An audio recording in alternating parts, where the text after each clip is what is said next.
There are many ways to get creative with your embossing powders, and in today's video I've got 3 cards for you where I'm showing you how to layer up your embossing powders to create some really bold, interesting cards for your sentiments to sit on.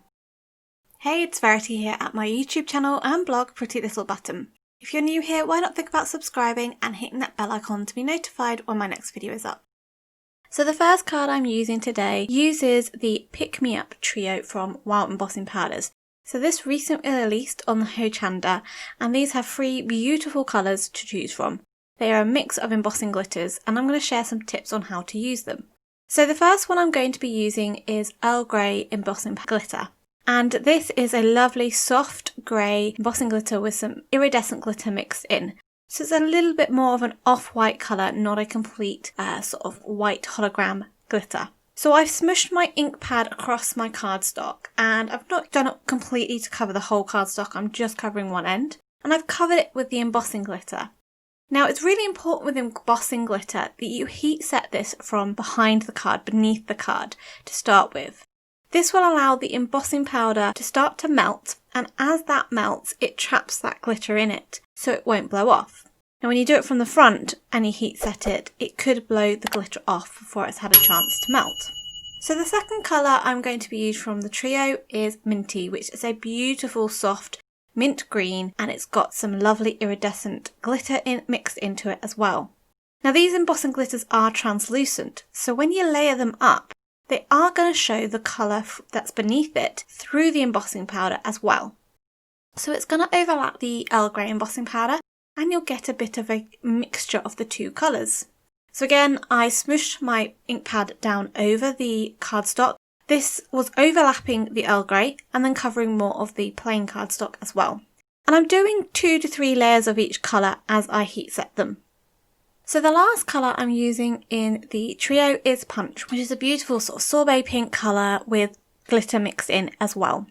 This blends beautifully into that minty green embossing glitter, and I don't know, for some reason this makes me think of an ice cream trio, this colour blend that we've got going on this card panel. As I said, I did about 2 layers of each colour of embossing glitter just to layer it up and get a really good vibrant colour. And as you can see, we get this lovely sort of ombre transition between those colours. So for the second card, we are going to be layering up opaque embossing powders. So before we were using translucent glitters, now we're using opaque powders. And some of these are opaque marbling. So we've got In the Navy, which was a new embossing powder released again just at the end of January. And then we've got Oceanic and Sea Mist. So opaque means that when it goes over the top, it's not going to show the colour that's coming through beneath. And when it's an opaque marbling, it's got some extra colours in it that sort of create a marble effect. So the first colour I'm using is Sea Mist. This is by Sarah Newman. And again, I'm covering just part of the cardstock with the ink and then the embossing powder. So this is a lovely sort of soft teal, got some yellowy green aquas in the mix as well as part of that marbling effect. The second colour I'm using is Oceanic, which is a lovely, gorgeous, rich blue teal colour. It's a really gorgeous colour in life, and I really love this teal. So this is now covering about the middle third of the card, overlapping, and this, when you heat it, you can really see that marbling effect. It's got a bit more of a speckly effect because it's got those different colours in it. Because it's opaque, it's not going to show that sea mist coming through beneath. The last colour I'm using is In the Navy, and if you know me, I love navy. So I was so excited when WOW came out with a navy embossing powder. And I really, really love it. It's a beautiful colour. And when heat set against these other 2, it really shows that beautiful navy colour. So I'm just doing this at the bottom. And the same as the embossing glitters, I did a couple of layers because I wanted a really nice, smooth finish to each of the embossing layers. So this gives a lovely sort of abstract background. I think this would also be really good for, say, a underwater scene or a sky scene, or you wanted to build this up as sort of a landscape. You could do some brown at the bottom, then a sort of a sunsetty colour in the middle, fading into a blue sky. So this method is a really, really interesting way of creating some abstract backgrounds in that method. So going on to the last card, we are going to use the embossing powders, and we're just going to create some individual embossing strips of card and layer those on top of each other.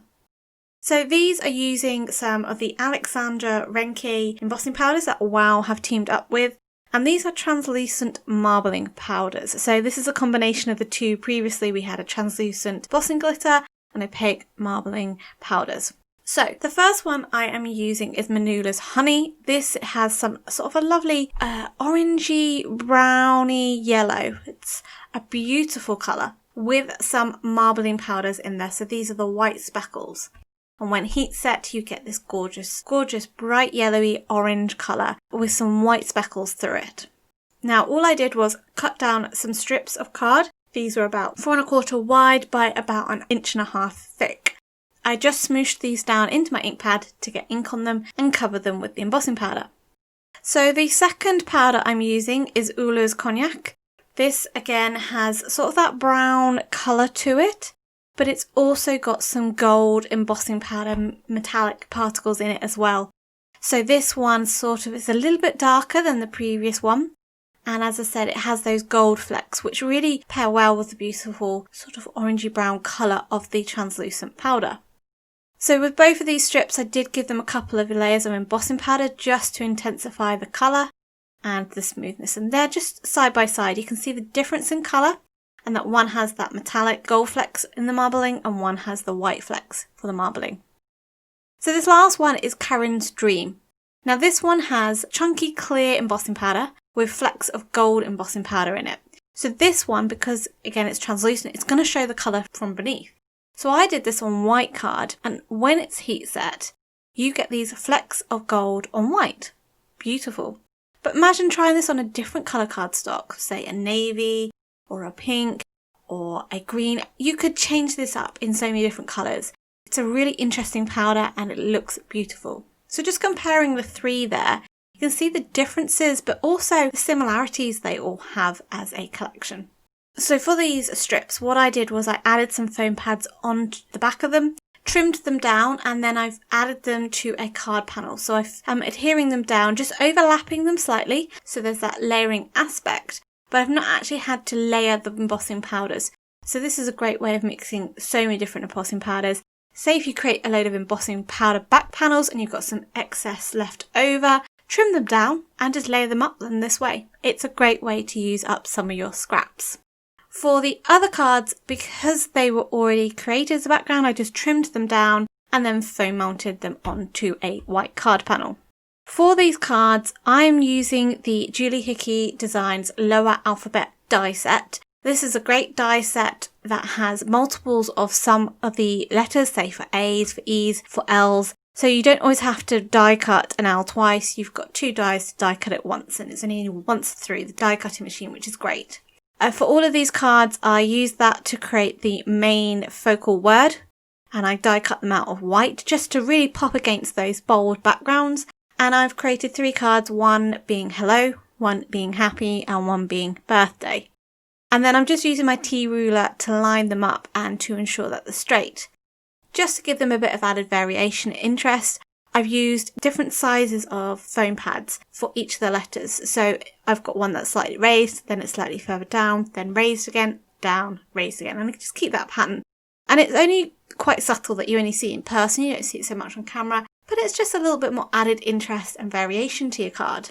For the remainder of the sentiment, I stamped some sentiments onto some white strips. These sentiments come from the Julie Hickey Designs Sentiment Banner Stamp and Die set. I've stamped these in black pigment ink and then I've trimmed them down to foam mount them onto the card panel. All of the cards were then finished off with some glossy dots which match beautifully with the colours. These again I got from Julie Hickey Designs. There is a selection you can get stormy skies, you can get a really bright rainbow one or more of a pastel rainbow one, and the pastel rainbow one went beautifully with the Pick Me Up trio. So I hope this has shown you a way to use your embossing powders to create some really interesting backgrounds, layering them up, and the different properties the different powders have when it comes to layering those embossing powders. Or why not use some of your scraps where you've created some embossed backgrounds, trim them down and then layer them up to create beautiful cards for your sentiments. I'd love it if you could let me know in the comments below which one is your favourite out of the 3. Mine has to be the navy because I absolutely love navy. If you enjoyed today's video, why not give it a thumbs up? For 10% discount at the WOW Embossing Powders shop, just use the code you can see on screen. Until next time, happy crafting!